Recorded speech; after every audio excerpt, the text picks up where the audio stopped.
नमस्कार दोस्तों, स्वागत है आप सभी का। प्रिय मित्रों, चाहे कितनी ही गहरी यारी हो, यह तीन लोग धोखा जरूर देते हैं। इन पर कभी विश्वास ना करें। मित्रों, बहुत पुरानी बात है। किसी गांव में एक गरीब ब्राह्मण रहता था। वह इतना गरीब था कि परिवार के लिए 2 समय का भोजन भी नहीं जुटा पाता था। एक दिन वह धन कमाने की इच्छा लेकर परदेश को चल पड़ा। जरूरतों की कुछ चीजों को उसने अपने साथ में रख लिया। चलते चलते जब एक जंगल के रास्ते से गुजर रहा था तो उसे एक कुआं नजर आया।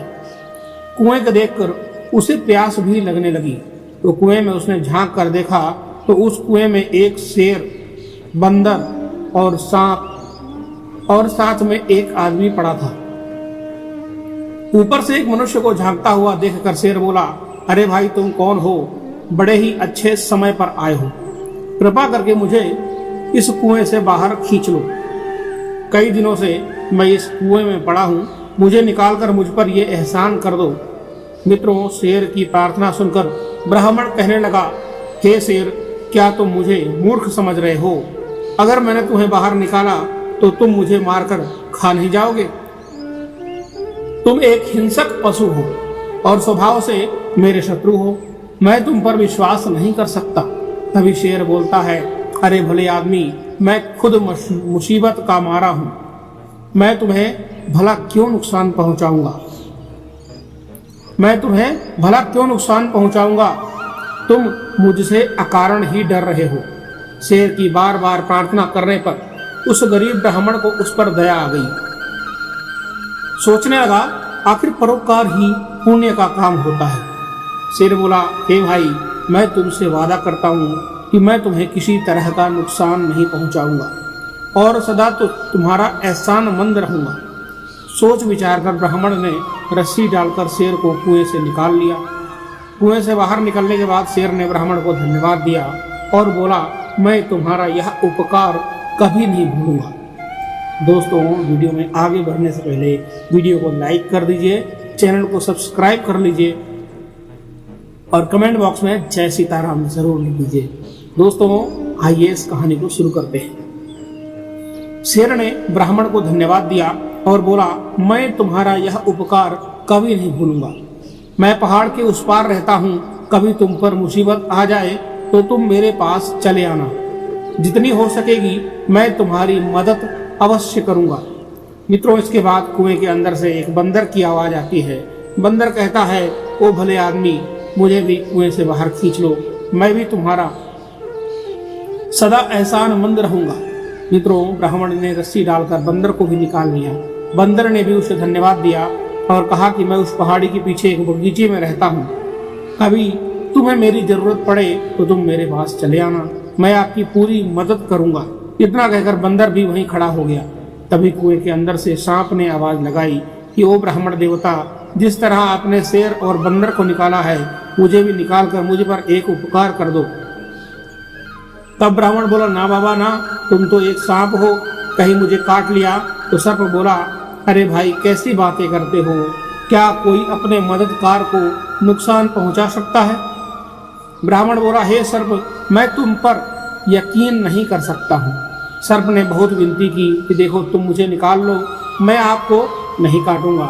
ब्राह्मण ने दयावश सर्प को भी निकाल लिया। सर्प ने भी ब्राह्मण का खूब धन्यवाद किया। सर्प ने कहा, हे भाई, अगर तुम्हें कभी किसी मुसीबत का सामना करना पड़े तो मुझे याद कर लेना। मैं उसी क्षण तुम्हारे पास आकर तुम्हारी सहायता करूंगा। ब्राह्मण ने कहा, ठीक है, ऐसा समय आएगा तो मैं तुम्हें जरूर याद करूंगा। तभी कुएं के अंदर से एक आदमी की आवाज आती है। वह आदमी कहता है, अरे भाई, मुझे भी इस कुएं से बाहर निकाल लो। मैं तुम्हारा एहसानमंद रहूंगा हमेशा। ब्राह्मण उस आदमी को निकालने के लिए कुएं में रस्सी डालता है तो शेर ने कहा, तुम इस आदमी की सहायता मत करो। यह तुम्हारी बिरादरी का जरूर है, पर बहुत बुरा आदमी है। बंदर और शेर ने भी सर्प की बात का समर्थन किया। देखो भाई, अगर इस आदमी की मदद करोगे तो तुम बहुत बड़ी मुसीबत में फंस जाओगे। यह आदमी बड़ा ही कृतज्ञ है, जो इसकी मदद करेगा यह उसी की जड़ काटता है। इतना कहकर शेर और बंदर और सर्प वहां से विदा लेकर चले गए। उनके जाने के बाद वो आदमी गिड़गिड़ा कर बोला, अरे भाई, तुमने शेर, बंदर और सांप की तो जान बचा ली, मेरे भी प्राण बचा लो, मैं तुम्हारी बिरादरी का हूँ। तब ब्राह्मण बोला, भाई, तुम्हारी निंदा तो यह जानवर भी कर रहे हैं, इससे लगता है कि तुम अच्छे आदमी नहीं हो, मैं तुम्हारी कोई मदद नहीं करूँगा। वो आदमी बोला, अरे भाई, तुम उन जानवरों की बातों में ना आओ और मेरी मदद करो। मित्रों, वो आदमी बहुत रोया, चिल्लाया, गिड़गिड़ाया, तो वो ब्राह्मण को उस पर दया आ गई। ब्राह्मण ने सोचा, चलो निकाल लेते हैं। ब्राह्मण ने उस आदमी को भी कुएं से निकाल लिया।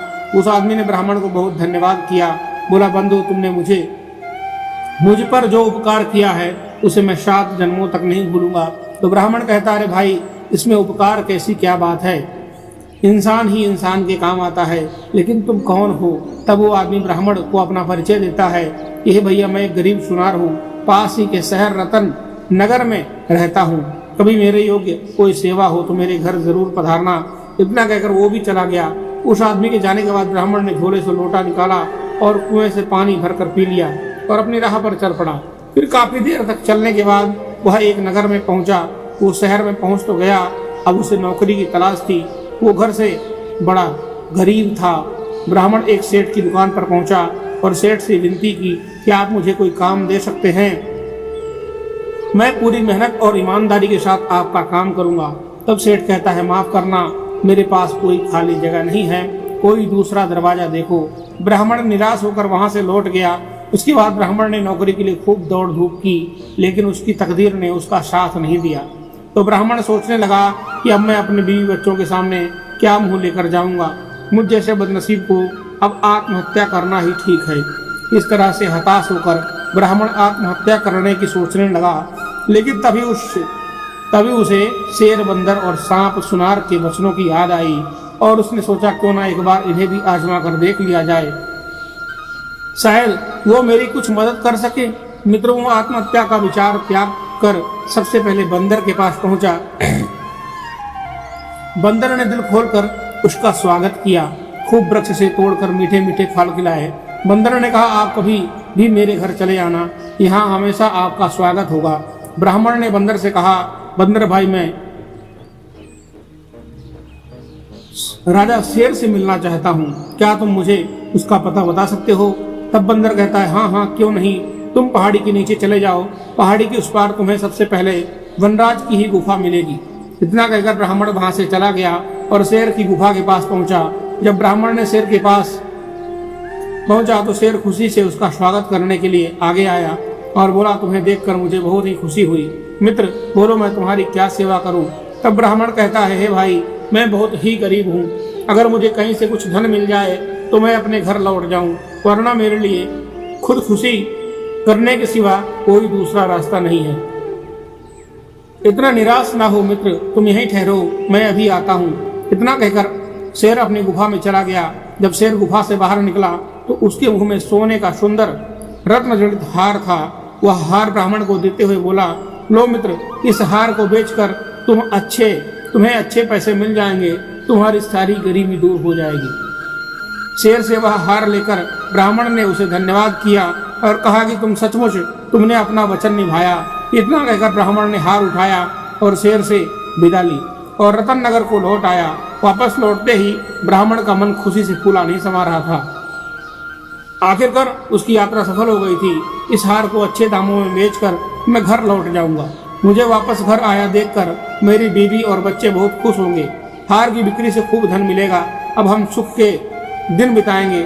ब्राह्मण सोचता हुआ चला जा रहा था। फिर सोचने लगा कि इस हार को मैं बेचूं तो कहाँ बेचूं। अचानक उसे उस सुनार की याद आई जिसे उसने कुएं से निकाला था। सोचने लगा, मैंने उसकी जान बचाई थी, वो इस मामले में मेरी सहायता जरूर करेगा। मित्रों, ब्राह्मण ने उस सुनार की मदद लेने का निश्चय किया और रतन नगर पहुंचकर सीधा सुनार के घर पहुंच गया। सुनार ने देखा तो दिल बाग बाग हो गया। कहने लगा, आओ मित्र, कैसे आना हुआ? तो जवाब दिया कि मैं तुम्हारे पास एक जरूरी काम से आया हूँ। तो सुनार कहता कि हाँ मित्र, कहिए, मैं तुम्हारे किस काम आ सकता हूँ? तो ब्राह्मण बोला, हे भाई, मेरे पास एक हार है, मैं उसे बेचना चाहता हूँ, तुम अच्छे दामों में बिकवा दो। इतना कहकर ब्राह्मण ने अपनी जेब से हार निकालकर उस सुनार के हाथों में थमा दिया। हार देखकर वो सुनार सोचने लगा यह हार इस ब्राह्मण के पास कहाँ आया? यह हार तो राजकुमार का है, जो शिकार पर जाने के बाद आज तक वापस नहीं लौटी, और यह हार मैंने ही राजकुमार को बना कर दिया था। सुनार सोचने लगा, राजा ने इस बात की घोषणा कर रखी है, जो कोई मेरे पुत्र का पता बताएगा तो मैं उसे बहुत सारा इनाम दूंगा। सुनार के मन में राजा द्वारा घोषित इनाम का लोभ जाग उठा। उस अगले ही पल वह ब्राह्मण से कहा कि रुको, मैं तुम्हारी सहायता अवश्य करूंगा, लेकिन इसके बारे में किसी अच्छे जौहरी से राय लेना उचित समझता हूँ, ताकि तुम्हें अच्छे पैसे मिल सकें। इतना कहकर सुनार ने वह हार लेकर अपनी जेब में रख लिया। फिर बाहर जाने के लिए तैयार होने लगा और उससे कहा कि तुम कुछ देर यहीं ठहर कर आराम करो, मैं तब तक जौहरी से मिलकर आता हूँ। ब्राह्मण बोला, ठीक है मित्र, मैं यहीं पर बैठता हूँ। तुम सुनार अपनी पत्नी को बुलाकर बोला कि तुम ब्राह्मण देवता की मेहमान नवाजी करो, इन्हें भोजन बनाकर खिलाओ, जरा मैं बाहर होकर आता हूँ। इतना कहकर सुनार घर से चला गया और सीधा राज दरबार में पहुंच गया। राजा को प्रणाम करते हुए बोला, हे महाराज, मैं आपसे एक विशेष काम से मिलने आया हूँ। तब सुनार राजा को हार सौंपते हुए बोला, यह वही हार है जिसे राजकुमारी के लिए स्वयं मैंने अपने हाथों से बनाया था। एक आदमी इसे बेचने की नियत से मेरे पास आया है। महाराज, मैं उस आदमी को अपने घर पर बिठाकर आया हूँ। हार को देखते ही राजा पहचान गया कि जरूर वही मेरे बेटे का हत्यारा होगा। राजा क्रोध में आग बबूला हो गया और कहने लगा, कौन है वह शैतान जिसने मेरे बेटे की हत्या कर उसका यह हार चुराया है? तब सुनार कहता है, हे राजन, वह एक गरीब ब्राह्मण है, वह मेरे घर पर ही बैठा है। राजा ने गुस्से में पागल होते हुए सेनापति को आदेश दिया कि सुनार के घर जाकर उस आदमी को तुरंत पकड़ कर लाओ। मित्रों, सेनापति ने तुरंत कुछ सैनिक ले जाकर सुनार के घर से उस ब्राह्मण को पकड़ लिया, राजा के दरबार में पेश कर दिया। राजा ने आदेश दिया कि यह दरिंदा हमारे राजकुमार का कातिल है, इसे तुरंत कारावास में डाल दिया जाए। राजा के सिपाहियों ने ब्राह्मण को ले जाकर उसे कारावास में डाल दिया। जब सैनिक जाने लगे तो ब्राह्मण कातर स्वर में बोला, आखिर मुझे राजकुमार का कातिल क्यों ठहराया जा रहा है? मैं तो निर्दोष हूँ। तब सिपाही लोग बोले, अगर तुमने राजकुमार की हत्या नहीं की है तो राजकुमार का हार तुम्हारे पास कैसे आया? जिस सुनार को तुम हार बेचना चाहते हो, वो हार उसी सुनार ने राजकुमार को बना कर दिया था। इस समय तुम पकड़ में आ गए हो, अब तुम नहीं बच सकते। कुछ दिन बाद राजा तुम्हें फांसी की सजा देंगे। इतना कहकर सैनिक वहां से चले गए। मित्रों, सैनिकों को जाने के बाद ब्राह्मण सोचने लगा, सुनार ने तो मुझे बड़ी मुश्किल में फंसा दिया, अब मैं क्या करूं? इस नगर में तो मेरा कोई मददगार भी नहीं है। हे प्रभु, मेरी रक्षा करना। अगर मुझे फांसी हो गई तो मेरे बीवी बच्चों का क्या होगा? मित्रों, तभी अचानक ब्राह्मण को उस सांप की बात याद आ गई। अगले ही पल उसने सांप को याद किया। सांप उसके सामने प्रकट हो गया और कहने लगा, अरे मित्र, तुमने मुझे कैसे याद किया? मैं बहुत बड़ी मुसीबत में फंस गया हूँ मित्र। राजा ने मुझे जबरदस्ती जेल में ठूंस दिया है और एक ऐसे अपराध की सजा सुना दी है जो मैंने नहीं किया है। तब सांप कहता है, ऐसा क्यों? तब ब्राह्मण ने शेर से हार प्राप्त करने को लेकर गिरफ्तार होने तक का सारा किस्सा उस सांप को सुना डाला और करुण स्वर में बोला, हे मित्र, अब तुम मुझे बचा लो। तुमने मुझसे कहा था कि मुसीबत में तो मुझे याद करना, उस समय मैं तुम्हारे काम आऊंगा। अब तो मेरी जान पर बनाई है। मेरे लिए इससे बड़ी मुसीबत और क्या होगी? तब सर्प कहता, हे मित्र, मैंने तुमसे पहले ही कहा था, उस कृतज्ञ आदमी की सहायता मत करो, वो तुम्हारे लिए मुसीबत बन सकता है। कहते हैं, जो धन का लालची हो, पूर्व का वैरी हो और अनेक स्त्री पुरुषों में मन लगाने वाला हो, चाहे स्त्री हो या पुरुष, इनसे चाहे कितनी ही गहरी यारी हो, यह तीन लोग हमेशा धोखा देते हैं। इन पर कभी आंखें मूंद कर विश्वास नहीं करना चाहिए। सर्प बोला, यदि तुमने मुझे याद किया है तो मैं तुम्हारी अवश्य सहायता करूंगा। मुझे एक उपाय सूझा है। मैं चुपके से महारानी के कमरे में जाकर उन्हें डस लेता हूँ। मेरे जहर से महारानी बेहोश हो जाएंगी, फिर चाहे कोई कितना ही प्रयत्न कर ले, वह होश में नहीं आ सकती। मेरे जहर का असर तब तक रहेगा जब तक तुम अपने हाथ से उसके माथे को नहीं छुओगे। तुम जैसे ही महारानी का माथा छुओगे, वो होश में आ जाएगी और राजा खुश होकर तुम्हें छोड़ देगा। राजा अपनी रानी से बहुत प्यार करता है, वो उसे जिंदा रखने के लिए कुछ भी कर सकता है। मित्रों, फिर सांप जेल की काल कोठरी से निकलकर रानी के कक्ष में पहुंच गया और अगले ही पल उसने रानी को डस लिया। रानी तुरंत उठ बैठी और चिल्ला पड़ी। सांप खिड़की के रास्ते से उन्हें डस कर चला गया। इधर महारानी चीखती हुई कक्ष में बेहोश होकर गिर पड़ी। राजा के सारे नौकर चाकर सेवक सेविका महारानी को गिरता हुआ देखकर भाग खड़े हुए। रानी ने बता दिया कि मुझे सांप ने काट लिया है। मित्रों, तुरंत राजा को सूचित किया गया। रानी को एक जहरीले सांप ने डस लिया है और महारानी बेहोश हो गई है। जल्दी ही उनके उपचार की व्यवस्था कीजिए। राजा ने तुरंत एक सेवक को बुलाकर राजवैद्य को बुलवाया। राजवैद्य से राजा ने कहा, वैद्यराज मेरी रानी को बचा लीजिए, इसे किसी सर्प ने डस लिया है। यदि मेरी रानी को कुछ हुआ तो मैं जीवित नहीं रहूंगा। मित्रों, वैद्यराज ने रानी का निरीक्षण किया। वैद्यराज ने रानी को कई तरह की औषधियां दी, लेकिन उनकी बेहोशी नहीं टूटी। तब वैद्यराज ने निराश होकर कहा, महारानी जी का उपचार अब मुझसे संभव नहीं हो सकेगा। महाराज, जिस सांप ने इन्हें डसा है वह बहुत ही जहरीला है, मेरी कोई दवा काम नहीं कर रही है। तब वैद्यराज ने राजा को दिलासा देते हुए कहा, निराश मत होइए, अभी वक्त है, आप किसी अन्य वैद्य हकीम को बुला लो, शायद उनके पास ऐसी कोई दवा हो जिससे रानी ठीक हो जाए। मित्रों, अगले ही पल राजा ने मंत्री को आदेश दिया। महामंत्री फौरन ये ऐलान करवा दिया, जो भी महारानी का उपचार करेगा, उन्हें ठीक करेगा, उसे मुंह मांगा इनाम दिया जाएगा। राजा ने तुरंत पूरे राज्य में घोषणा करवा दी। राजा के आदेश का ऐलान होते ही कई वैद्य हकीम आए, महारानी को तरह तरह की औषधियां दी, लेकिन कोई लाभ नहीं हुआ। महारानी की बेहोशी वैसी की वैसी ही बनी रही और सब अपना सा मुंह लेकर लौट पड़े। तरह तरह की औषधियां देकर हार चुके, अब तो भगवान ही महारानी को बचा सकता है। वैद्य हकीम का निराशापूर्ण उत्तर सुनकर राजा का दिल टूट गया। वो मन ही मन भूलने लगा, हे भगवान, महारानी पर यह कैसी आफत आ गई। मित्रों, उधर जेल की कोठरी में कैद ब्राह्मण ने राजा का ऐलान सुना। उसने पहरेदार से कहा कि मुझे राजा के पास ले चलो, मैं महारानी को ठीक कर सकता हूँ।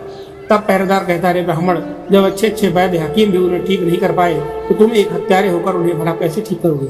ब्राह्मण ने फिर विनती की, आप मुझे एक बार महाराज के पास ले चलो, मैं सच कहता हूँ, मैं रानी को बचा लूंगा। पहरेदार ने यह खबर राजा को दी। राजा ने तुरंत उस ब्राह्मण को अपने पास बुलवाया। राजा ने कहा, ब्राह्मण, अतिशीघ्र मेरी रानी को जीवित कर दो। अगर तुमने मेरी रानी को जीवित नहीं कर सके तो मैं तुम्हारा सर कटवा लूंगा। ब्राह्मण ने कहा, हाँ, मुझे मंजूर है महाराज। मित्रों, ब्राह्मण के विश्वास दिलाने पर राजा ने ब्राह्मण को रानी के महल में पहुंचा दिया। ब्राह्मण ने आहिस्ता से अपना हाथ महारानी के माथे पर रख दिया। अगले ही पल महारानी बिस्तर पर से उठ बैठी। उनका बदन का लालपन गायब हो गया, चेहरा पहले की तरह दमकने लगा। वह चकित स्वर में बोली, महाराज। तब राजा ने कहा, महारानी, आप इस ब्राह्मण की कृपा से जीवित हुई हैं। फिर महाराज ने रानी के जीवित होने की खुशी से ब्राह्मण को क्षमा कर दिया और उसे उसकी असलियत पूछी। तब ब्राह्मण ने सारी बात स्पष्ट रूप से बता दी। राजा ने ब्राह्मण को खूब सारा धन देकर, ब्राह्मण को खूब पुरस्कार देकर अपने घर से विदा किया और उस सुनार को बुलवाकर उसे जेल में डलवा दिया। इसलिए कहते हैं कि जो धन का अत्यंत लालची हो, पूर्व का बैरी हो, अनेक स्त्री पुरुषों में उसकी आसक्ति रखता हो, ऐसे लोगों पर कभी विश्वास ना करें। ये जीवन में कभी भी धोखा दे सकते हैं। तो मित्रों, उम्मीद करते हैं यह कहानी आपको जरूर पसंद आई होगी। तो चलिए मिलते हैं आपके साथ एक नई वीडियो में, एक नई जानकारी के साथ। तब तक के लिए धन्यवाद। हर हर महादेव, श्री शिवाय नमस्तुभ्यं। दोस्तों, वीडियो को लाइक करके चैनल को सब्सक्राइब कर लीजिए और वीडियो को शेयर कीजिए, जिससे आपके मित्रों का, आपके दोस्तों का भी थोड़ा सा ज्ञानवर्धन हो जाए। मिलते हैं नई वीडियो में नई जानकारी के साथ। तक के लिए धन्यवाद।